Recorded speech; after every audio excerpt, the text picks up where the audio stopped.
Boa noite a todos e bem-vindos ao webinário da Saraiva Educação de hoje. Eu sou Ana Paula Matos, responsável pela área de soluções digitais da Saraiva Educação. E as reflexões de hoje girarão em torno do tema O futuro do profissional de direito associado às novas tecnologias e inovações.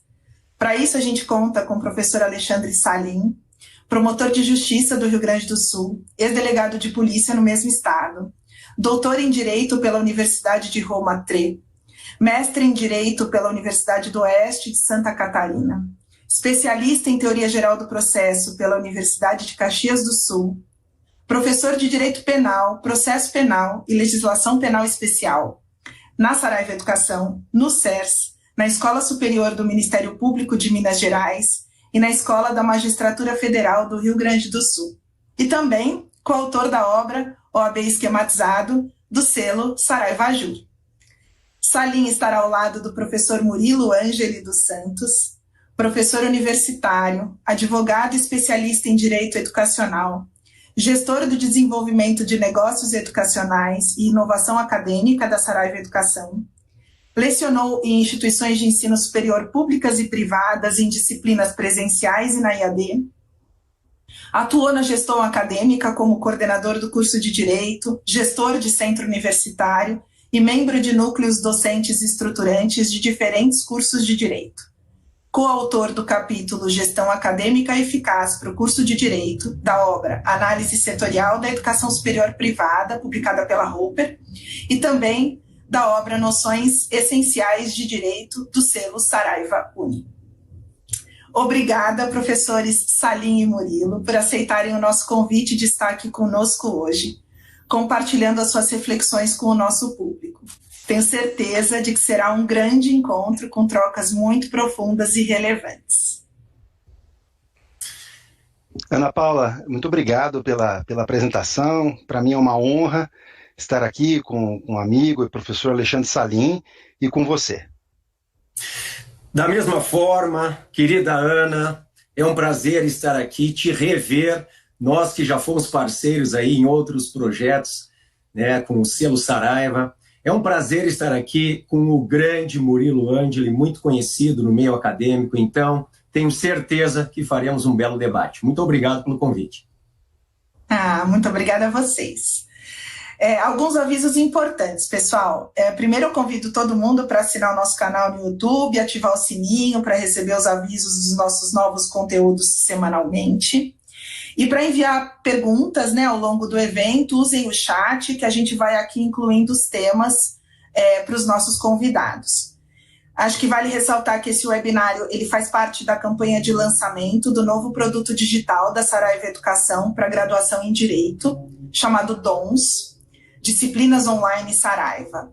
Em DONS, oferecemos um portfólio de conteúdos multiformato que garantem uma experiência de aprendizagem enriquecida e, ao mesmo tempo, que preserva a autonomia do professor na escolha e na definição ali da trilha de ensino que melhor atende à sua realidade. Além disso, as nossas soluções, as nossas disciplinas online são entregues dos ambientes virtuais de aprendizagem das instituições de ensino superior, então o que facilita bastante o uso por professores e por estudantes.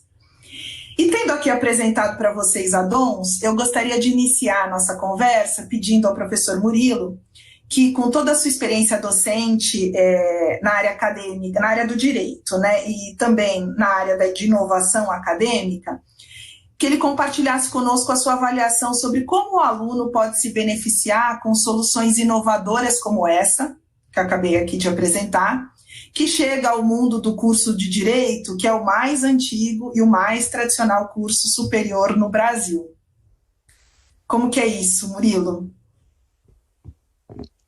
Então, Ana, é fundamental, não é? Porque o que nós temos hoje no âmbito profissional, no mundo jurídico, assim como em outros, é uma atuação mediada pela tecnologia. Cada vez mais nós, profissionais da área jurídica, assim como de outras áreas, precisamos da tecnologia como meios para entregarmos as nossas tarefas, para fazermos nossas atividades de forma ágil, de forma eficaz e principalmente com uma segurança em relação aos dados, né? Nós conseguimos por meio de ferramentas tecnológicas, conseguimos ter acesso a mais dados e fazer a análise desses dados. Então, não os dados isolados, mas daí com a nossa expertise, que nós aprendemos durante os anos de faculdade, é que nós conseguimos chegar a uma perfeição, uma expertise ainda maior, profissionalmente falando. O que acontece no direito é que, sem dúvida, por ser um curso, como você mesmo lembrou, o curso mais antigo de graduação no Brasil, né, desde a época do Império, também um curso que tem vieses tradicionais vindos do direito romano. Sem dúvida que um curso como esse, né, que já deu certo e dá certo no Brasil, ele tem uma tendência de preferir caminhar por onde ele tem maior segurança. Isso, quando eu falo o curso, estou dizendo os coordenadores de curso, os próprios dirigentes da instituição, os professores e os próprios estudantes. Como professor, depois certamente o professor Salim vai dizer um pouquinho também sobre isso, como professor, a gente muitas vezes tem dificuldade de trazer uma nova metodologia em sala de aula, porque os próprios alunos imaginam algo mais tradicional no curso de Direito. Então, ok, poderíamos seguir assim? Poderíamos. Não sei até quanto tempo a gente seguiria com um modelo que praticamente repete o modelo lá do Império, né? Isso para ficar só no Brasil. Né? Mas poderíamos seguir isso daí por quanto tempo? Poderíamos seguir por mais alguns anos, tanto é que o Brasil tem profissionais formados em direito de excelência, reconhecidos inclusive em outros rincões aí do mundo. A questão é, hoje, a própria ciência jurídica e a atuação do profissional no universo jurídico demanda o conhecimento, uma leitura do uso de ferramentas muito maior. Para que você tenha uma ideia, o Código de Processo Civil, que é de 2015, então já estamos falando de uma legislação de quase 6 anos, né, de existência, ele traz a palavra dados. Para que você tenha uma ideia, a palavra dados aparece mais de 20 vezes no Código de Processo Civil. Ou seja, o processo envolve o conhecimento e o saber lidar com dados. Então, quando a gente fala de ciência de dados, análise de dados, isso tem muito a ver com a atuação do profissional do direito. Existe também uma disciplina que é muito pouco comum de ser estudada no âmbito de graduação e até mesmo de pós-graduação, que é a jurismetria. A jurismetria, ela diz respeito aos dados, à estatística em relação aos dados. E veja que, você fala assim, mas isso é novidade. Eu acho que não é novidade. O que existe em jurismetria, por exemplo, é o pouco estudo dessa área ou dessa disciplina, desse setor do direito. O que é fato é que o Código de Processo Civil de 2015 fala em probabilidade, né, de um bom direito, de um direito correto, por exemplo, para uma concessão de uma tutela antecipada. Então, quando a gente fala em probabilidade, nós falamos em quê? Em estatística, em análise de dados. Quando nós falávamos lá mais no passado, principalmente no código anterior, né, esses instrumentos, esses elementos não se perderam ainda com o novo código, mas da fumaça do bom direito, fumboniuris, assim como quando você pensa em fumaça do bom direito, quando você pensa no perigo de demora, o que você fala? Você fala de probabilidade. E o conceito de probabilidade é baseado em dados.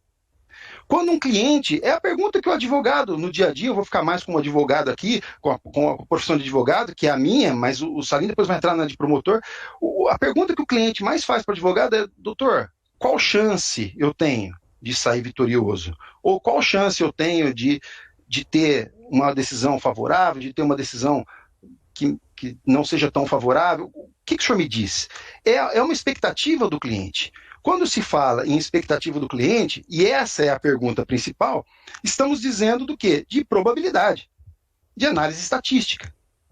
E os advogados não estão preparados para uma resposta baseada em dados. O fato é esse. Então ele se baseia na sua própria experiência, ou na experiência nas varas que ele observa no dia a dia da sua atuação jurídica. Mas não baseado em dados. Olha, aqui no estado de São Paulo, tribunal tal, a chance é essa, quando passar para o STJ, a chance já passa a ser essa, STF, a chance é essa, a sua probabilidade, portanto, é tal. Não temos uma resposta assim.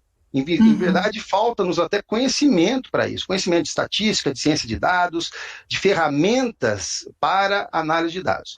Então, hoje, né, coincidentemente, justamente o momento do nosso webinário, eu tomei ciência de uma publicação, um novo parecer do Conselho Nacional de Educação, especificamente a Câmara de Educação Superior, que é um parecer que analisa um pedido do Ministério da Justiça para a inclusão no documento, que é um documento chave do curso de Direito, que são as diretrizes curriculares nacionais. Todo o curso de Direito do Brasil se baseia nessas diretrizes. Os diferenciais, o que está além dessas diretrizes, é responsabilidade da instituição, mas as diretrizes têm que ser cumpridas. Então, o Ministério da Justiça pediu para o Conselho Nacional de Educação, responsável pelas DCN, Diretrizes Curriculares Nacionais, que a disciplina de Direito Financeiro fosse incluída nos cursos de Direito daqui para frente. Ou seja, que a última alteração, que foi de 2018, nas Diretrizes Curriculares Nacionais, também levasse em consideração, também incluísse o Direito Financeiro como uma disciplina obrigatória. Ótimo. O Conselho Nacional, a Câmara de Educação Superior do Conselho Nacional de Educação, se reuniu e decidiu, ok, faremos isso. Direito financeiro, então, deve ser considerado uma disciplina obrigatória. Conteúdos de direito financeiro, não necessariamente uma disciplina, mas os conteúdos de direito financeiro são conteúdos obrigatórios no curso. Maravilhoso. Eles aproveitaram, contudo, que estavam reunidos, e aproveitaram para incluir outros elementos nas diretrizes. A segunda disciplina, o segundo rol de conteúdos que eles colocaram foi um conteúdo de direito digital. Então, veja, o direito financeiro já era o tradicional, esse que foi pedido pelo Ministério da Justiça, não é? O Conselho Nacional de Educação incluiu, além do direito financeiro, também conteúdos de direito digital. Maravilhoso isso, maravilhoso. E ainda aproveitou para ampliar o artigo 5º das diretrizes curriculares nacionais, trazendo também outros elementos, principalmente para fortalecer aquilo que eles chamaram de letramento digital e práticas de comunicação e informação. Ou seja, a tecnologia educacional é cada vez mais um elemento chave na educação superior. No ensino jurídico, com esse parecer publicado hoje, né, pelo Conselho Nacional de Educação, e que certamente será homologado pelo ministro e trará um novo artigo 5º para as diretrizes curriculares do curso de Direito, nós temos, então, desde o primeiro ano de faculdade, a necessidade, né, de tecnologia educacional. Então, eu entendo que o lançamento que existe aí de disciplinas online, que como você apresentou bem, traz outros meios, a possibilidade de novas metodologias para a educação jurídica, sobretudo pautadas nesse letramento digital, nas práticas de comunicação, informação e tudo mais, são muito bem-vindas para o universo da educação jurídica. E, com a pandemia, Ana, não há mais que se falar em qualquer tipo de resistência. Aqueles professores que, porventura, tinham algum receio dessa mudança para um mundo mais digital, para a educação jurídica mais digital, esses professores foram obrigados, vamos dizer assim, por conta da pandemia, que criar novos meios, né? Eles tiveram que se reinventar. E esses professores conseguiram superar isso com louvor. Podemos dizer que os professores foram os grandes vencedores, né, desse desafio que a pandemia nos trouxe dentro da educação superior. Eles conseguiram superar e agora, Ana, já todos adaptados, nós não temos outro caminho. As normas educacionais determinam, os professores estão preparados, estudantes também menos resistentes, inclusive agora pedindo mais tecnologia, né, na educação. Não vejo um outro caminho, não vejo muita volta nessa educação jurídica, que estará muito mais adaptada e apta para formar os profissionais do direito do futuro. Muito bom. A gente fica feliz com isso. E aí, acho que, iniciando aqui a nossa reflexão sobre como os profissionais aí de direito, então saindo aqui do universo de quem está estudando direito, né, para quem está exercendo a profissão de direito, como que esses profissionais têm sido impactados pelas inovações trazidas pela tecnologia. Eu queria que o professor Salim contasse para a gente como tem sido a rotina de trabalho desses profissionais, professor Salim, no Ministério Público, por exemplo. A gente tem transformação por lá? A transformação, boa noite a todos agora oficialmente. A transformação ela é gigantesca, porque, vejam, nós da Justiça Estadual ainda mexíamos muito com o procedimento tradicional, processo de papel, as audiências presenciais.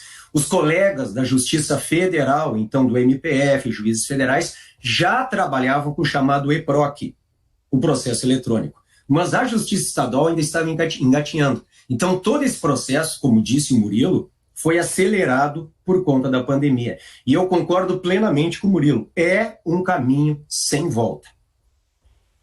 Vários TJs, ou seja, vários tribunais de justiça, ministérios públicos dos estados, estão hoje digitalizando todos os seus feitos. Isso também vale para as delegacias de polícia e outras instituições. Então, aquilo que ainda vinha no papel está sendo digitalizado. Os nossos inquéritos civis, os processos judiciais, os inquéritos policiais nas delegacias, e tudo inserido no sistema. Hoje, para vocês terem uma ideia, eu hoje trabalho numa vara de execuções penais. O que significa isso? Depois do trânsito em julgado, depois do esgotamento de todos os recursos, aliás, posição atual do STF sobre o que seja trânsito em julgado, porque a expressão trânsito em julgado, que está na nossa Constituição, dita o princípio da presunção de inocência. A presunção de inocência vai até o trânsito em julgado, diz a nossa Constituição. Ao contrário de outras constituições, ao contrário do Pacto de São José da Costa Rica, que fala, vai até a prova da formação de culpa. E a prova da formação de culpa se dá com o esgotamento das vias ordinárias, ou seja, com a manifestação do tribunal na segunda instância. Por isso que o nosso STF está hoje dividido em 6-5. Era 6-5 para tal prisão em segunda instância, e agora está 6-5, porque o ministro Gilmar Mendes muda de posição, pelo esgotamento de todos os recursos. Há várias interpretações sobre o que seja trânsito em julgado. Depois do trânsito em julgado, nós começamos então a fazer a fiscalização do cumprimento da pena. Isso hoje é todo virtual. É um processo 100% eletrônico. Eu não recebo mais papel. E hoje nós temos um computador, um robô, um sistema de inteligência que faz inclusive os cálculos. Então, quando nós chegamos a um determinado cálculo que admite uma progressão de regime, um livramento condicional, o sistema já emite um alerta. E nós já recebemos o processo para um parecer. Então, assim, quem não se adaptou não tem como continuar.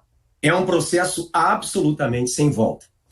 Eu vou citar alguns exemplos práticos, além deste que eu já citei. Cito o exemplo, Murilo, das precatórias. Tu concordas comigo que a precatória ela vai deixar de existir? O que é a precatória?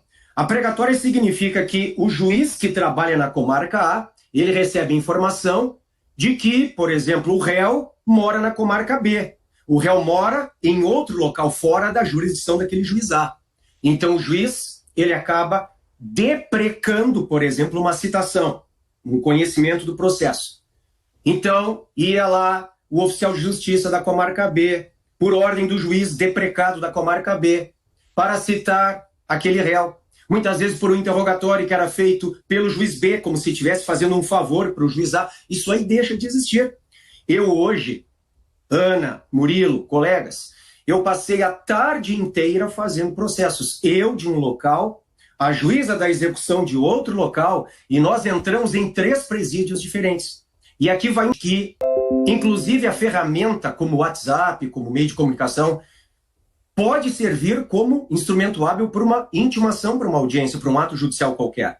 Então eu mando por WhatsApp, ele recebe o link e ele entra, e ele é ouvido pelo próprio juiz que preside o processo. Não tem mais por que pedir um favor, deprecar atos para outros juízes. Eu ouço qualquer pessoa de qualquer lugar. E aí entra o meu segundo exemplo prático, que diz respeito à inquirição dos presos. Nós hoje fizemos, por exemplo, o dia inteiro audiências de justificação. O que são as audiências de justificação? A Lei de Execução Penal, nós chamamos de LEP, a LEP, a Lei de Execução Penal, que é a Lei 7.210 de 84, ela diz que, quando há notícia de uma falta disciplinar de natureza grave, antes das aplicações gravosas, como, por exemplo, a regressão de regime, como, por exemplo, a perda dos dias remidos. Remissão significa que ele trabalha ou estuda e ele desconta a pena. Antes dessas consequências gravosas, o apenado tem que ser ouvido. Bom, imaginem como era antes das novas tecnologias. Eu tinha que designar quantos funcionários de uma agência penitenciária, né, cada estado tem um nome, no Rio Grande do Sul é a SUSEP, Superintendência, Serviço Penitenciário. Eu tinha que designar, então, agentes da segurança pública para a escolta, esses agentes ganhando diária. Eu tinha todo um perigo de resgate e de fuga daquele preso. Muitas vezes nós tínhamos que fechar uma rua inteira, um preso perigosíssimo, pensem, deslocado até um fórum central de uma cidade, às vezes com atiradores de elite em cima dos prédios. Quer dizer, parava, às vezes, o centro de uma cidade para uma audiência de justificação. Olhem o custo disso. Olhem o risco disso. Hoje isso acabou. É claro que ainda nós dependemos das instituições, dos poderes, no caso das casas prisionais do Poder Executivo, para que sejam aparelhadas. Porque senão, hoje, por exemplo, em uma das casas prisionais, nós ficamos na dependência, sabe de quê? Do celular, de um favor, então, do celular de um agente penitenciário. Porque o sistema não funcionava, a internet era ruim. Quer dizer, então, a gente não tem como voltar. Não. Só que, e aí? O instrumento para tudo isso? Então, é um caminho sem volta. Terceiro exemplo prático que eu dou. Toda essa nova tecnologia, porque, vejam, o direito trabalha com fatos. O direito é um fato social. O direito, por si só, estuda o fato social. Bom, então nós caminhamos, nós evoluímos como caminho, como evolui a sociedade. Eu não posso ficar estagnado ensinando para os meus alunos o que eu ensinava há 10 anos. Ana, Murilo e colegas, há 10 anos, talvez um pouco mais, há 15 anos, eu ensinava para o meu aluno de graduação, quando ele já estava lá no final da faculdade, na prática, eu ensinava a sentar, a se dispor numa audiência judicial. Olha, muito cuidado, porque ali senta o promotor, ali o juiz. Você vai ser advogado de defesa, então você senta ali. Você só se manifesta quando o juiz te dá a palavra. Quer dizer, a gente ensinava questões básicas. E hoje, o que nós ensinamos? Como é que ele entra no sistema Cisco WebMax do CNJ? Por exemplo, no Zoom, numa plataforma que existe dentro do CNJ a sua própria. Eu ensino ele a caminhar dentro da nova tecnologia. Então, realmente é um caminho sem volta. Mas ele tem que estar aparelhado. E o terceiro exemplo prático, então, onde eu queria chegar é o direito penal teve que se acostumar com isso, porque é óbvio que com estas novas tecnologias veio uma nova criminalidade. Hoje nós temos um novo tipo de criminoso, o criminoso digital. Um sujeito que da casa dele entra no meu banco, na minha casa, que eu estou em outro estado, em outra cidade. Um sujeito que via Facebook ou Instagram ofende uma pessoa, pratica crime contra a honra. Então, ele está na cidade A e ele ofende quem está na cidade B. Qual é o juiz competente? Então, o judiciário civil, encurralado a começar a decidir questões até então impensadas, mas que vieram com a nova tecnologia. Quem é o juiz competente? É o do lugar de onde partiu a ofensa? É o do lugar do provedor? Ou é o do lugar de onde estava a vítima, lá no outro estado? Quando ela abriu e recebeu e quando se consuma, quando ela toma conhecimento da ofensa. Então o direito teve que se debruçar às novas tecnologias. O que nós temos hoje de estelionatos e furtos praticados mediante fraude, o chamado furto com fraude eletrônica por meio da internet, hoje são incontáveis. São crimes novos com os quais nós hoje trabalhamos, nós hoje temos que encontrar uma capitulação. A invasão de dispositivos informáticos para a subtração de valores hoje, para a subtração de dados, para a subtração de informações. Quantas pessoas nós não conhecemos que disseram, ó, cuidado, tem gente pedindo dinheiro no meu nome. Eu acabei botando um código ali, ele entrou e pegou todo o meu WhatsApp. dizer, nós temos hoje uma nova forma de subtração, a fraude eletrônica por meio da internet. Então, nós, operadores do direito, tivemos também que nos adaptar. E para eu encerrar essa primeira parte, falando um pouquinho do que o Murilo citou das DCS, o Murilo falou do direito financeiro, falou do direito digital, falou do letramento digital, né? E eu acrescentaria, Murilo, lendo o parecer, espero que seja aprovado, porque eu sou um defensor disso, já escrevi sobre isso, fala-se também em estudo de formas consensuais de solução de conflitos. Quer dizer, é o direito negocial. E isso, para nós, o direito penal, é muito, muito caro. Muito caro. Porque hoje nós temos que implantar de uma vez o direito penal negocial. E é o que nós estamos tentando fazer. Já temos uma fumaça aí com o ANPP. Já tínhamos com os institutos despenalizadores da 9.099, a Lei do Juizado Especial Criminal, aquele antigo juizado de pequenas causas, transação penal, suspensão condicional do processo. Hoje temos o acordo de não persecução penal. Quer dizer, o direito negocial, aquilo que os americanos, que o direito inglês, o anglo-saxão chama de plea bargaining, incorporado cada vez mais ao nosso direito penal. Quer dizer, pensar um pouco mais em tentar chegar à solução consensual, negocial daquele conflito social e menos com repressão, com prisão, porque hoje, lamentavelmente, a cadeia, ela não resolve nada. Pelo contrário, nós temos um sistema que é reprodutor da violência. Ana, te devolvo a palavra, querida. Muito, muito bom, gente. Então, quer dizer, por um lado, a gente vê que dentro das universidades não tem volta, como não tem volta no mercado, só que parece que o mercado está alguns passos à frente do que a gente ainda está vivendo dentro da sala de aula nos cursos de direito. Embora a gente já tenha começado, quer dizer, como o Murilo falou, quer dizer, a pandemia também reforçou muito isso e a gente avançou bastante. Mas parece que as exigências ali para os profissionais que estão operando ali o direito é intensa, né? E aí, como que a gente lida com aquele profissional que precisa estar em dia com as inovações constantes, né? Porque são constantes também, quer dizer, a tecnologia não é alguma coisa que você vai aprender na faculdade e ela vai se manter para frente, né? Ela está sempre melhorando, está sempre novas ferramentas, enfim. Quais são as competências e habilidades que esse profissional de hoje precisa ter para conseguir se manter em dia com todas essas evoluções? Ana, o que acontece é o seguinte, no direito, muitas vezes a gente ouve, o Salim certamente ouviu na vida dele, tanto estudante quanto agora, né, como promotor, no direito, quem escolhe fazer direito, o profissional do direito, ele é um estudante, ele é um eterno estudante. Nós não temos essa opção de falarmos, olha, eu já sei, eu já estudei, eu fiz uma faculdade X, Y, Z, e eu era o melhor aluno e ponto final. Agora estou preparado e não tenho mais o que fazer a não ser trabalhar.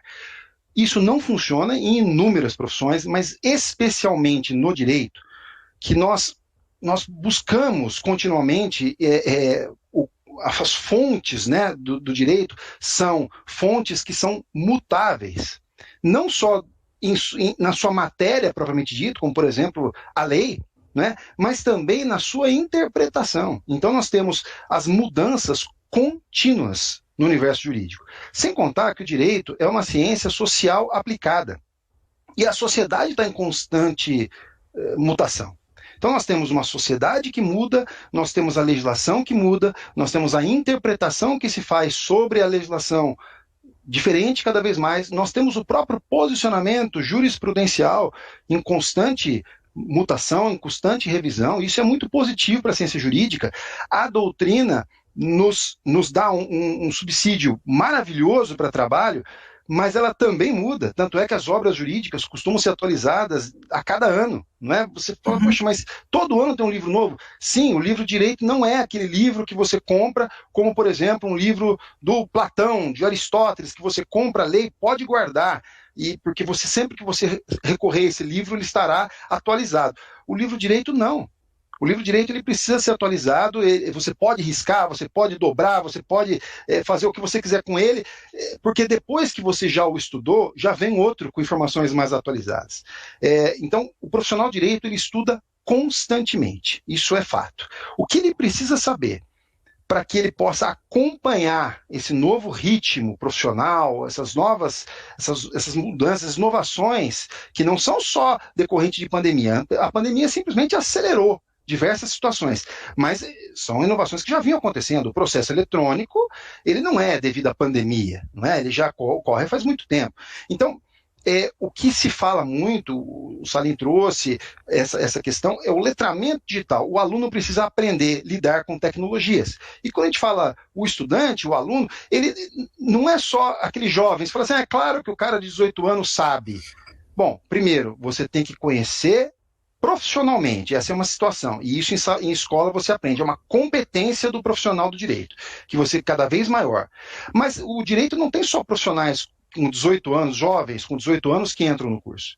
O direito também conta com pessoas mais velhas, que inclusive o têm como segunda faculdade, porque o direito permite que você não tenha apenas escolha uma das chamadas profissões jurídicas, né, que em alguns locais, eu não gosto muito dessa expressão, mas também é usada de operadores do direito, ou seja, é o advogado, é o promotor, é o juiz, é o procurador, enfim, é o delegado.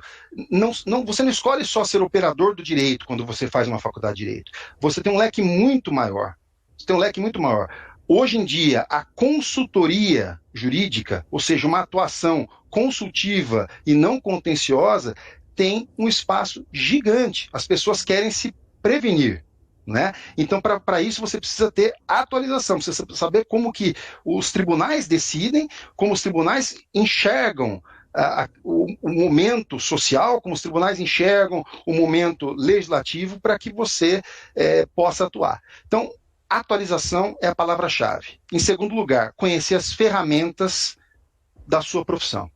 Quais são essas ferramentas? Eu sempre falei para os meus alunos, eu já vi aqui no chat que tem alguns que entraram, eu fico muito feliz e orgulhoso com isso, mas eu sempre falei para os meus alunos o seguinte, a principal ferramenta do direito é a língua portuguesa. Conheçam as palavras, porque você pode até querer, isso é algo recomendável, escrever de forma mais simples, né? Escorreita, mas mais simples, mais direta, mais objetiva.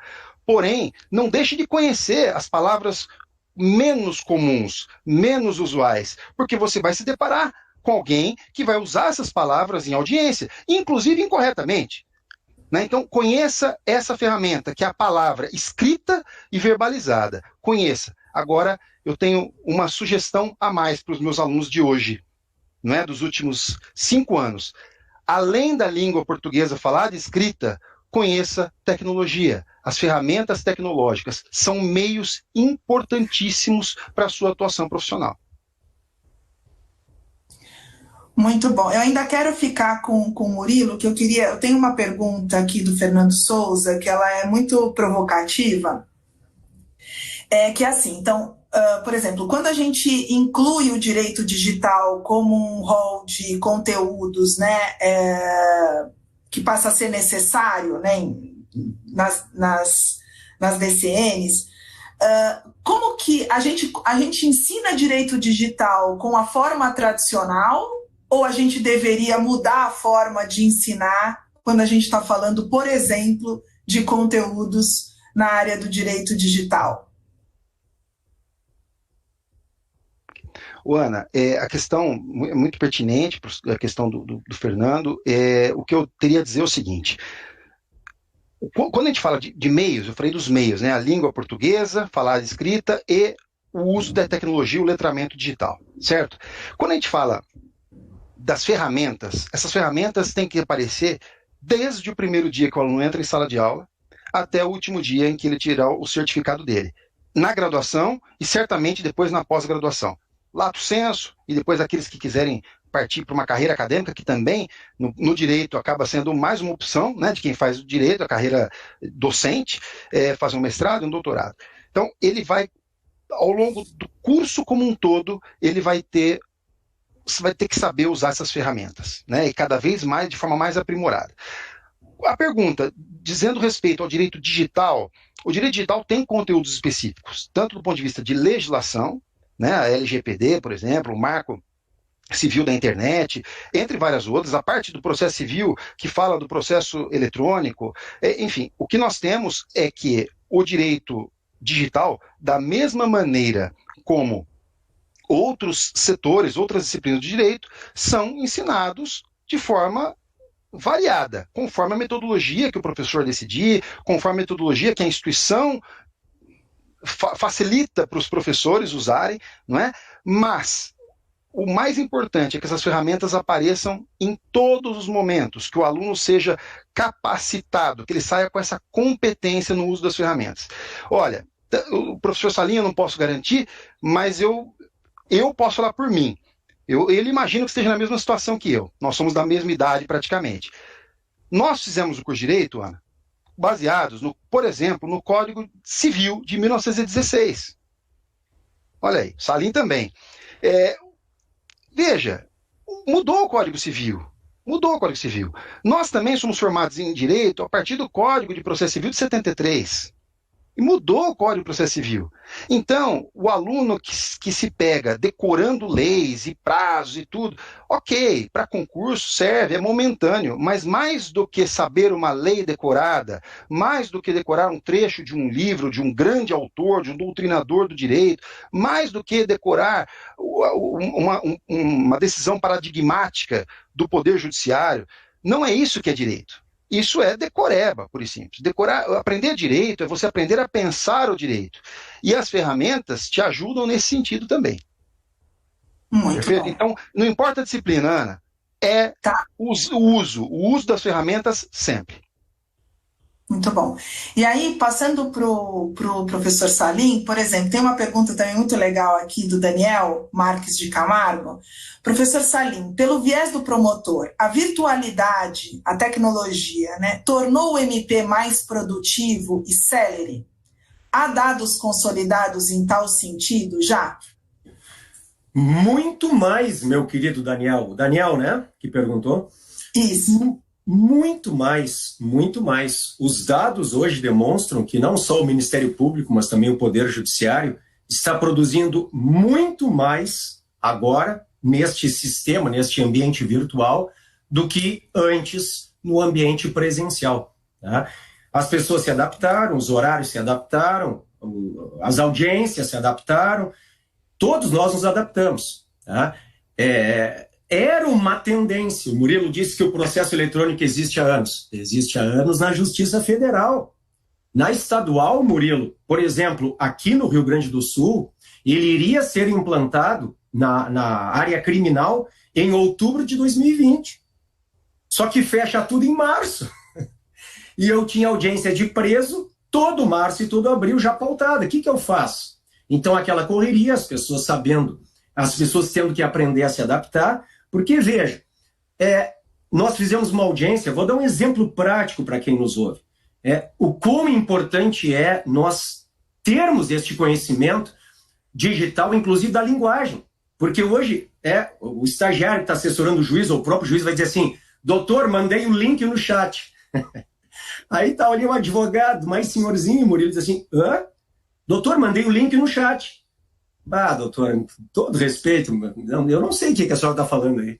Mandei o link no chat. Quer dizer, o meu filho de 4 anos, ele está assistindo aula online. 4, com o dedinho ali.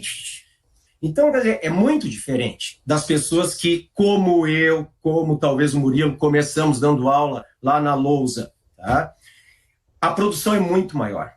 Então, a gente via que havia um tempo que era um ócio dentro das instituições, o tempo de deslocamento até uma instituição. Eu mesmo, em época assim, de normal, sem férias, em Porto Alegre, às vezes levava 1 hora para chegar no Ministério Público. 1 hora para chegar e 1 hora para voltar. Quer dizer, hoje esse tempo está todo otimizado. Então, a produção aumentou, e aumentou muito. Como eu disse, é um caminho sem volta. Muito bom, tá claro para a gente que é um caminho sem volta para os profissionais, né? Para os estudantes, e agora eu queria falar um pouquinho dos professores, né? Porque tem algumas perguntas aqui, acho que vou juntar uma com a outra aqui, acho que o pessoal perguntando do ponto de vista do professor, né? E aqui eu gostaria que o Murilo comentasse como que esses professores estão, o que eles estão olhando, que tecnologias eles estão olhando, né? E se estão olhando, e como que tem que ser esse perfil profissional desse professor para dar conta desse conteúdo em outros formatos e preparar esses alunos para essa realidade que ela é muito mais digital e tecnológica. Ana, o Salim trouxe bem uma questão que é do forense, né, do advogado mais idoso, enfim, e ele tem dificuldade, o juiz que não entende o linguajar e tal. Vejam, no ambiente acadêmico, o ambiente acadêmico é um ambiente mais leve que o ambiente forense, né? Então nós temos uma situação de que antes de, principalmente voltando agora a esse assunto, que é um assunto ruim, mas é um assunto que nos traz também muito para a tecnologia, acelerou os processos tecnológicos, que é a pandemia. Antes da pandemia, a gente vislumbrava em alguns colegas, era uma minoria, mas em alguns colegas uma certa resistência. Olha, o celular, não quero, não gosto, eu não tenho isso, não tenho aquilo, eu não uso isso, não uso aquilo. A gente via, era comum, conversando com colegas em sala de aula, tanto em nível de pós-graduação, quanto em nível de graduação, existia sim, alguns pontualmente, comumente os mais velhos, mas até vinha alguns mais jovens, alguma resistência nesse sentido e tudo mais. Com a pandemia, não restou outra opção, Ana. Não restou outra opção. Então, os professores tiveram que mergulhar nesse meio. Quando a gente fala de quais as tecnologias que são usadas, bom, todas as tecnologias são bem-vindas se elas permitirem a interação entre o professor e o estudante. Toda tecnologia é bem-vinda. Então, desde o WhatsApp, os contatos todos que colocam o aluno em rede, né, um Google Meets da vida, um Teams, enfim, todos o Zoom, todas essas plataformas de videoconferência. E podemos dizer que, além do contato e da interação entre professores e estudantes, e também entre os estudantes, porque o aprendizado também se dá entre os pares, essa tecnologia é útil para a educação. Porém, não basta esse momento, né? O professor não está ali 24 horas sentado à disposição de seus estudantes. Inclusive, no direito é muito comum o professor ter outra profissão. Então, ele é professor e também é advogado, e também é delegado, e também é promotor. É o caso do Salim, por exemplo, o meu caso. Então, nós temos uma situação de que nós temos aquele momento. Então, nós precisamos de uma área, né, e mais uma vez entra a tecnologia, para um repositório, não só dos conteúdos que nós geramos quando interagimos com os estudantes, como também fontes de consulta e de estudo para esses estudantes. Especialmente no período pandêmico, em que há dificuldade de acesso às bibliotecas, com livros impressos, com livros físicos, mais que nunca você precisa de uma biblioteca digital. Mais do que nunca você precisa de um ambiente virtual de aprendizagem. Ou seja, que reúne ali outros meios, locais para se colocar atividades, tarefas para os alunos desenvolverem aqueles estudos. Ou seja, é a chamada solução de apoio ao ensino e à aprendizagem, ao estudo, ensino e aprendizagem. Então, não é simplesmente, aluno, está aqui o livro e se vira com ele. Não, o professor tem um momento de aula, um momento de interação para conversar, para tirar as dúvidas daquele conteúdo que já foi estudado, e isso um ambiente virtual de aprendizagem, chamados AVA, fazem muito bem, né, com esse papel de repositório, mas é importante que esses ambientes sejam muito interativos, que o aluno possa, de fato, treinar nele e ser direcionado por ele, não só pelo professor naquele momento de interação. Então, com isso, o aluno ganha uma maior condição, uma maior facilidade para navegar, um maior letramento digital, então ele começa a ser hábil, ser competente no uso de tecnologias educacionais, e também o professor, porque quando chega no momento de interação, é o momento que o aluno vai poder tirar todas as dúvidas, esclarecer todas as situações e ganhar novos direcionamentos para as próximas etapas da sua trilha de aprendizagem, da sua trilha de estudante.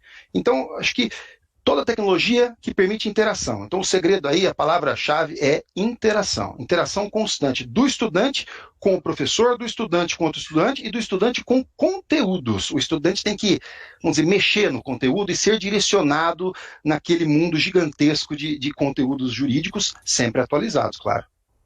Uhum. Muito bom. E voltando então para o ambiente ali mais profissional, professor Salim, tem uma pergunta legal aqui, que é a diferença entre o comportamento do advogado, por exemplo, em uma audiência presencial e online? E se há diferença, né, a forma de ensinar, então, não deveria mudar? Me permita falar, quem é que perguntou isso aí? Fernando Souza. Grande, Fernando. Me permita falar do profissional, né? Isso vale para o advogado, vale para o juiz, para o promotor, vale até para o estagiário que está sentado ali do lado, vale para todo mundo. Todos que operamos na prática ali. Me parece que essa tecnologia, ela terá que vir ministrada, Murilo, não sei se tu concordas, com uma ética digital. Acompanhada de uma ética digital. Por quê? A pandemia nos atropelou. Algo que viria normalmente, mas viria sendo implantado aos poucos, nos atropelou. Então, muitos foram pegos aí de surpresa e não souberam se comportar durante atos judiciais. Tá? Eu vou citar alguns casos reais que aconteceram. Um ministro do STJ foi flagrado tomando vinho durante uma audiência. Eu não vou citar o nome dele, obviamente, mas isto é verdadeiro. Tomando vinho. Aí ele fazia assim porque achava que a câmera não ia pegar, tá? E aí escondia o copo ali. Nós tivemos casos de pessoas trocando de roupa porque achavam que tinham desligado a câmera. Nós temos um caso de um desembargador que achou que o microfone estava desligado e aí houve um indeferimento de um pedido, ele disse isso, faz cara de... e citou um palavrão, FDP, tá? Citou um palavrão ali. Então, essa tecnologia, essas audiências virtuais que vieram para ficar, elas precisam também entrar dentro de um pacote ético, me parece, né? Um pacote comportamental que vale não só para o advogado, mas vale para todos nós, né? Nós tivemos aquele caso que numa audiência digital, audiência virtual, um advogado, ele literalmente massacrou uma vítima ali com perguntas e às vezes sob o olhar um tanto omisso do presidente da audiência ali. Então, esse tipo de coisa tem que ser levado em consideração. Tudo isso nesse ambiente virtual, né? Exige toda uma nova formação. E isso vale, Ana, talvez seja o próximo tópico teu aí, não só para a prática do profissional que atua no foro, isso vale para o professor também, na nova sala de aula, porque essa aqui é a nova sala de aula. Isso vale também para o professor, mas eu te devolvo a palavra, depois, se quiseres, eu falo sobre isso. Não, acho que podemos falar sobre isso, e podemos também, a gente falou bastante da pandemia, né, e de como a pandemia acelerou esse movimento, mas e o pós-pandemia, né? Quais são as mudanças, pensando no curso de Direito, né? Como que, se isso acelerou tanto, como que essas instituições podem se preparar melhor para as mudanças que aconteceram no mundo e que foram muito intensas, né? Então, como que essa evolução no curso de Direito vai ter que se comportar aí no pós-pandemia? Mas podemos, Salim, voltar antes para essa sua outra fala aí sobre essa questão dos professores mesmo. Bom, eu me coloco, então, como exemplo prático, tá? Porque eu tenho mais de 20 anos de docência. Eu tenho muita estrada. Então, eu sou do tempo lá da graduação do quadro verde, da lousa verde de giz, que existe ainda em muitos locais. Mas, veja, já foi uma evolução depois a lousa branquinha, aquela com a canetinha preta, azul, já foi uma revolução aquilo. E aí nós chegamos depois nas turmas semipresenciais. Eu trabalhei muitos anos em cursos onde eu ia até a sede. Dentro da sede havia uma turma, 100, 200 pessoas, era um auditório, como se fosse uma palestra para um nível inteiro ali de curso de direito. E 100, 200 pessoas, nós dando aquela aula de 4 horas, com o microfone, uma câmera captando, e isso sendo transmitido em tempo real para todo o Brasil. E aí o aluno que não estava naquele ambiente, ele tinha que se deslocar até uma filial do curso e assistir a aula numa tela. Então ele tinha ali uma interação, uma semi-interação com o professor. A pergunta dele chegava em tempo real, mas o professor não estava presente pessoalmente, e sim virtualmente em tempo real. E até que hoje nós chegamos num ambiente online, né, onde muitas aulas elas são gravadas e retransmitidas, gravadas e retransmitidas. Então nós estamos hoje neste momento. Qual é o melhor cenário? Eu não sei, mas eu gosto muito do atual cenário. Por quê? Porque eu tenho uma responsabilidade quando eu me transformo em professor, quando eu começo a minha aula e eu visto realmente a minha função ali de professor, de trazer conteúdo. É o que eu faço. Quem me conhece sabe, eu não vou para a sala de aula para enrolar, para contar piada, para ficar falando eu vou para despejar conteúdo. Meu aluno sabe disso. E aí o que acontece? Lá na turma presencial, uma aula, por exemplo, sei lá, vou pegar aqui crimes contra a vida.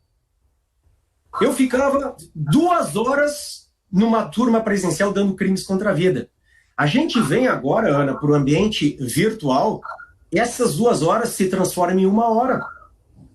Então o professor, ele teve que se reinventar. Ele hoje, quando entra no ambiente virtual, ele tem que estar muito bem preparado para conseguir segurar esse ambiente virtual. Aquilo que era conteúdo para uma manhã inteira, Ana e Murilo, virou para uma meia manhã, um meio turno. 4 horas viraram 2 para nós no ambiente virtual. Então nós tivemos também que nos reinventar. E uma coisa que me preocupa, o Murilo falou muito bem da questão da biblioteca virtual, né? Eu fiz federal, Ana, Murilo, colegas que nos escutam, eu fiz federal. Quer dizer, e a federal é muito assim, autodidata na minha época. Meu querido, alunos, matéria tal, livro do fulano de tal, página tal a tal, a matéria está dada. Agora vocês vão para a biblioteca e se virem. Então eu sempre fui rato de biblioteca. Eu sempre adorei biblioteca. Sempre. E agora? Nós temos amanhã um curso de direito 100% virtual. Quer dizer, a instituição de ensino ela tem que estar preparada para ter uma baita biblioteca virtual também, digital. E o que me preocupa é, junto com essas novidades, que são todas boas, vem uma tecnologia ruim, ou pelo menos vem o uso ruim da boa tecnologia. Murilo, quantos alunos que nós não enxergamos hoje que acabam pegando uns artigos horrorosos da internet, qualquer um escreveu, e usam como fonte esse tipo de coisa? Pegando coisas sem sentido da internet. Hoje a gente abre o Instagram, tem uma classe nova de professores, hoje é prof fulano de tal no Instagram, e coach, agora é coach de tudo. E essa gurizada hoje seguindo esse pessoal, tem que ter muito cuidado com isso. Então aumenta a nossa responsabilidade para darmos uma boa orientação. Porque assim, aula no YouTube, pessoal, tá cheio. Cheio. Só que assim, tem aulas boas e tem aulas ruins. Tem gente que dá coisa boa, tem gente que dá coisa ruim. Tem gente que dá método de aprovação em 30 dias para carreiras jurídicas. Algo nunca visto antes. Pô, esse cara só um pouquinho, ele descobriu o ouro aí. Eu ensino meu aluno 1 ano, ele não passa, o cara é bom. E o outro está ensinando em 30 dias. Pô, esse cara deve ser um monstro do ensino, né? Então me preocupa muito o uso ruim da tecnologia. Isso aí tem que ser muito bem filtrado. Ana, te devolvo. Muito bom. A gente tem muitas perguntas. Na verdade, acho que eu já vou aqui deixar de antemão, a gente não vai conseguir fazer todas, mas depois acho que a gente pode encaminhar as perguntas para os nossos convidados aqui e dar um jeito de vocês receberem as respostas. Mas o pessoal está super interagindo aqui, viu? E aí, acho que para a gente ir um pouco se encaminhando para o final, acho que tem uma pergunta aqui do Urias, querido Urias, as ferramentas de TI. Eu queria pedir para o Murilo responder, fazer as considerações acerca dessa pergunta. As ferramentas de TI, quando estruturadas para otimizar o processo de ensino-aprendizagem, podem favorecer a inserção precoce do estudante no mundo real através de estudos de caso? Oi, Ana, vou trazer aqui um comentário que inclui isso, mas que ultrapassa um pouquinho, mas é de forma muito rápida, tá? Porque eu já sei que a gente está caminhando para o final. Eu entendo que, professor Urias, grande amigo professor Urias, eu entendo que aquilo que o senhor trouxe de pergunta envolve um raciocínio amplo. Por quê? Porque a tecnologia é meio. A relação teoria e prática, ela é uma obrigação, vamos dizer que ele é o fim, ela é o objetivo, tá certo? Então, via tecnologia, é possível fazer a relação teoria e prática? Claro que sim. Somente por meio de casos? Não. Talvez por meio de exemplos, talvez por meio de o aluno se debruçar a pensar num problema jurídico, por exemplo, uma audiência simulada, não é? Que claro, vai ter ali por trás alguma historiazinha, mas pode ser baseado em uma história real, pode ser uma história fictícia, mas sem dúvida, formas de aprendizagem são muitas. O aluno aprende muito por meio da interação, como trouxemos aqui. O aluno não pode deixar de ter conteúdos atualizados. E aí, eu diria o seguinte, num momento de pandemia, tivemos que correr. Tivemos que agilizar a entrada e o uso da tecnologia. No momento posterior de pandemia, eu enxergo que a educação vai ser mais completa.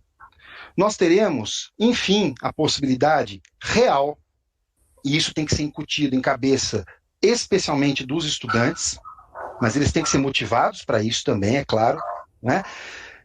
Que nós teremos três momentos educativos, 3 momentos de aprendizagem. Um momento pré-aula, ou seja, em que o estudante usa o ambiente virtual para se aproximar daqueles conceitos que ele ainda não teve o professor comentando com ele.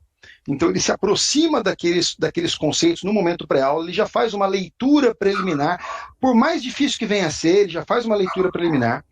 Ele tem um momento de aula que quando ele ouve o professor, ele já esclarece uma série de dúvidas que ele ficou com essa leitura preliminar e tem a capacidade de fazer perguntas melhores para os professores. Aproveitar o momento de interação com o seu professor.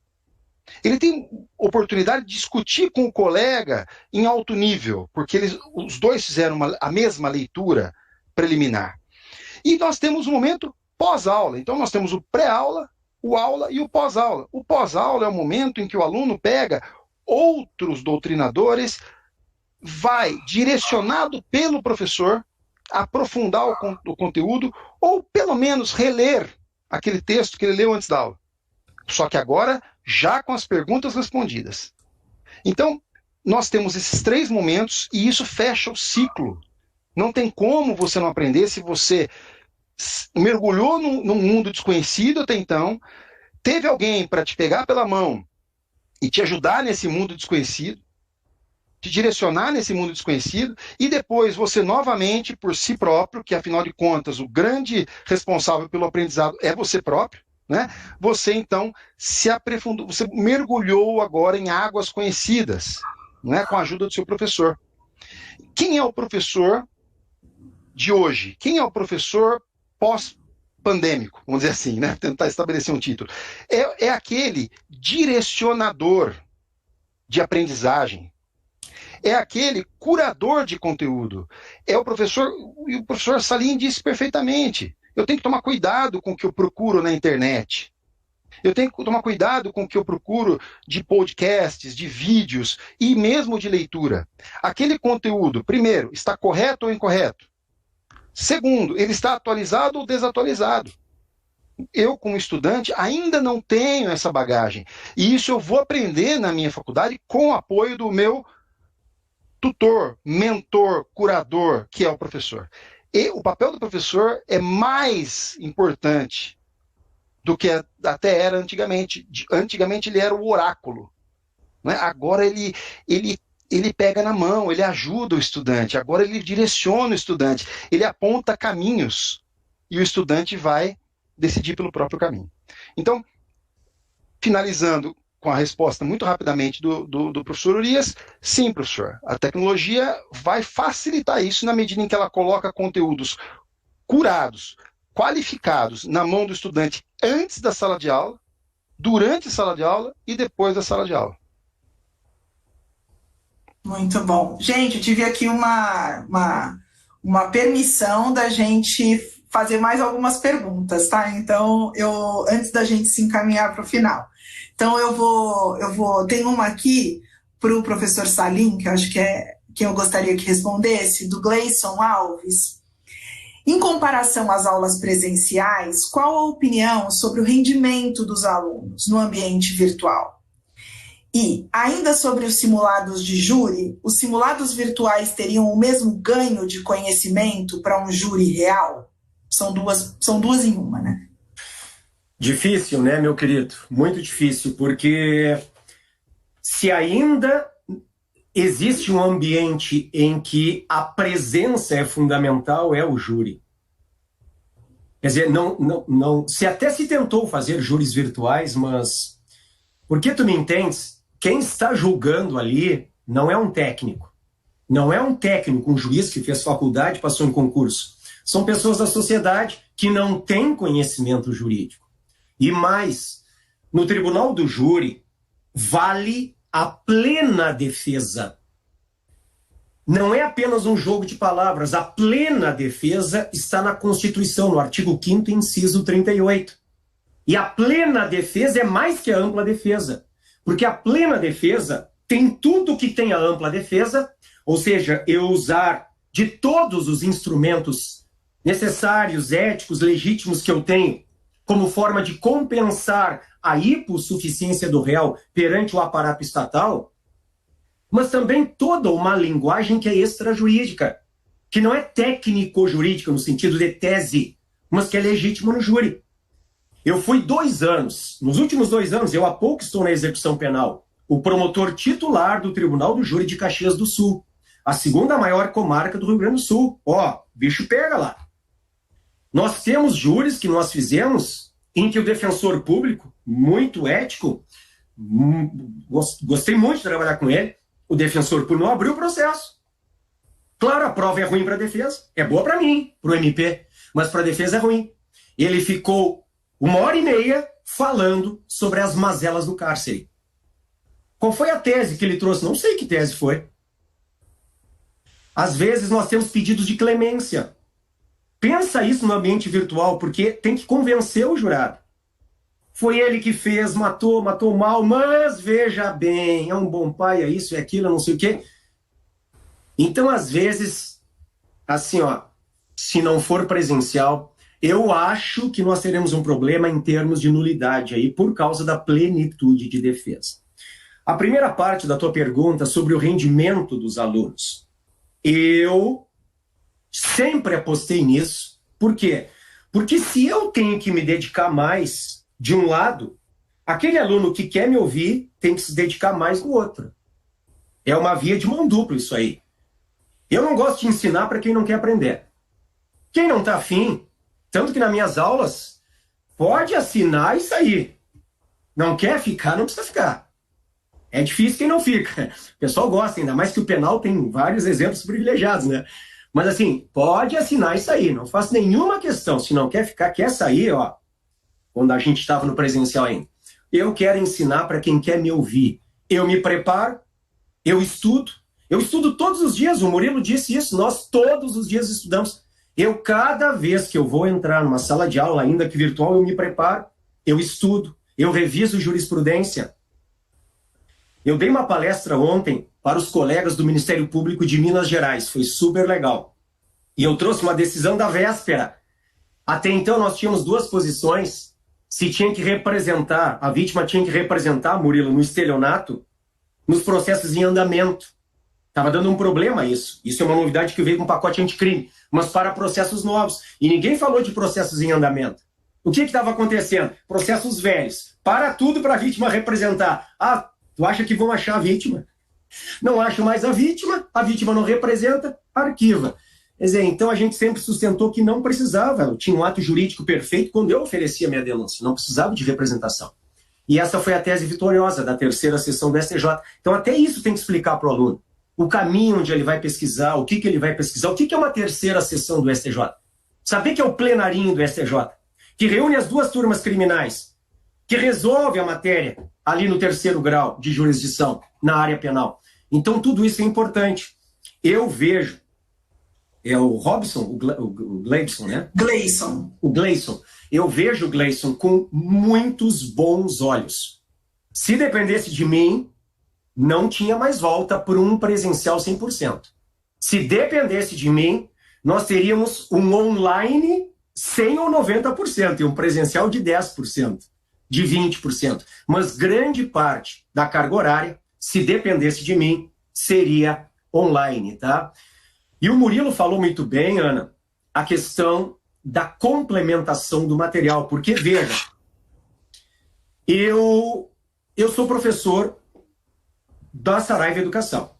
Então eu preparo minhas aulas no DONS, na graduação, então eu tenho que estar preparando o material que vai ser lido, Murilo, antes e depois. Então, além do meu vídeo, eu oriento ainda o aluno a toda uma complementação que virá na plataforma online. Então é super legal, é super bacana. Esse aluno que está afim, que quer me ouvir, que quer aprender, esse sujeito sai muito bem preparado. Tá? Eu sou um fã do sistema online e das plataformas digitais. Te devolvo, Ana. Muito bom. A gente agora precisa ir se encaminhando mesmo para o fim. Então, antes dos meus... Eu tenho alguns recadinhos aqui no final, mas queria deixar aí para as palavras finais. Acho que a gente pode começar com o Murilo para as últimas palavras. Murilo. Olha, Ana, as palavras finais são de agradecimento pelo convite, são de agradecimento ao colega, o professor Salim, que eu sempre admirei, sou leitor dos livros dele e foi um grande prazer, uma honra estar aqui e debater com o professor Salim. E também, como uma palavra final aí, é que a tecnologia chegou para ficar e nós não temos mais como escapar da tecnologia. Não temos e não queremos, porque a tecnologia veio e foi bem abraçada, né? O uso da tecnologia, especialmente aquela tecnologia que vem com a internet, que é o ambiente virtual de aprendizagem, e o professor agora, entendendo esse novo papel que ele tem, ele certamente estará apto para formar os futuros profissionais, não só do direito, mas os futuros profissionais que as universidades todos os anos colocam à disposição do mercado. Profissionais atualizados, letrados digitalmente, sabendo usar a tecnologia, sabendo fazer leituras de dados. Esse é o futuro dos profissionais que nós precisamos no mundo, não só no Brasil. E aí, pensando no universo jurídico, esse profissional já entra para o mercado jogando, vamos dizer assim. Se ele precisa decorar mais ali ou mais aqui para passar num concurso público, no exame de ordem, que isso, quem é do direito sabe que é necessário gravar alguns aspectos, algumas questões, ok, mas sem uso da tecnologia ele pode passar no concurso que ele quiser, ele pode passar no exame de ordem, mas ele não vai conseguir ser um grande profissional. Que legal. Professor Salim? Muito bem, eu quero agradecer também de uma maneira muito especial aos colegas, queridos colegas da Saraiva Educação. Ana, um agradecimento especial para ti, é sempre um prazer estar contigo aí nos eventos. Dizer que foi um prazer estar aqui com o professor Murilo. Murilo, tenha certeza que eu aprendi muito contigo hoje, tá?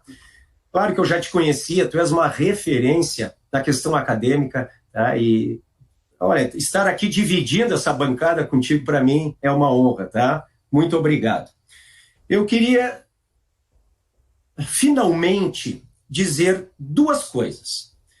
A primeira, o professor, ele é o ponto central. Eu falo para os colegas que nos ouvem aqui agora. O professor acaba sendo a chave dessa engrenagem. O professor que consegue se adaptar à nova tecnologia, ele consegue se manter com seu mesmo nível do sistema presencial e caminhar bem com a nova tecnologia, ele é um sujeito de uma grande responsabilidade na orientação do aluno. Eu vejo essa responsabilidade em mim e procuro exercê-la da melhor forma que eu posso, tá? Sabendo que nós estamos orientando gerações, às vezes, aí. É uma grande responsabilidade o que nós fazemos nas graduações, depois na OAB, depois na pós-graduação. O Murilo citou a OAB, já se ventila a questão da prova ser virtual. Imaginem, nós tivemos agora um péssimo exemplo de uma prova presencial lá no Paraná, para a Polícia Civil do Paraná, onde mais de 100 mil candidatos se deslocaram e foi aquele caos. A prova começava às 8 da manhã e às 5 saiu uma nota lá do Núcleo de Concursos da Federal dizendo que não ia mais ter prova, estava suspenso, porque não conseguiram a questão estrutural de colocar 100 mil pessoas em condições de segurança por causa da pandemia para fazer a prova presencial. Então é claro que isso aí tudo vai mexer na prova da OAB, nos concursos públicos, nas defesas, Murilo, de dissertações e de teses, que já são, como nós estamos fazendo aqui neste ambiente hoje. Então tudo isso muda. E o segundo ponto, eu me despeço com ele, é pensando no profissional do futuro a partir da nova tecnologia. Eu deixo um dado para as senhoras e para os senhores apenas a título de reflexão. Há estudos dizendo que a partir de 2030, mas por volta de 2040, 2050, 85% das profissões que lá existirem ainda não existem hoje, em função das novas tecnologias. Vejam, 85% das profissões serão novas a partir das novas tecnologias. Então isso tem que ser incutido na nossa cabeça de professor, de formador de opinião, de formador de geração, em relação ao nosso aluno, que nós queremos que cresça como um sujeito que possa bem exercer tudo aquilo que nós passamos para ele. Muito obrigado a todos, foi um prazer, tá? Uma boa noite. Muito obrigada, em nome da Saraiva, assim, acho que eu estava certa, eu sabia que ia ser um sucesso mesmo, e acho que só trocas muito profundas e muito relevantes, o engajamento de quem participou é incrível, fizeram a diferença também, todo mundo que está com a gente até agora. Então, o meu agradecimento em nome da Saraiva é aos dois convidados super especiais, mas a todo mundo que ficou com a gente até agora. Recados práticos aqui, né, também. Aos que quiserem conhecer um pouco mais da DONS, acessar o link na tela e nos comentários. Não deixem de se inscrever no nosso canal, como eu já tinha dito. E também enviaram no chat um episódio do podcast com o Murilo, falando mais sobre o ensino pós-pandemia. Então, acessem, né, curtam esse conteúdo de alto nível, como foi a discussão hoje aqui. A gente teria conteúdo para fazer mais uns 3 webinários com o mesmo tema. E então, por fim, meu grande agradecimento, e acho que muito feliz de ver o quanto a Saraiva Educação pode ser parceira, tanto das instituições de ensino, quanto dos professores, quanto dos estudantes e quanto dos profissionais de direito, nesse caminho aí de um letramento digital, e o que a gente puder fazer para contribuir com esse ecossistema, a gente vai fazer, como a gente já está fazendo. Muito obrigada, pessoal.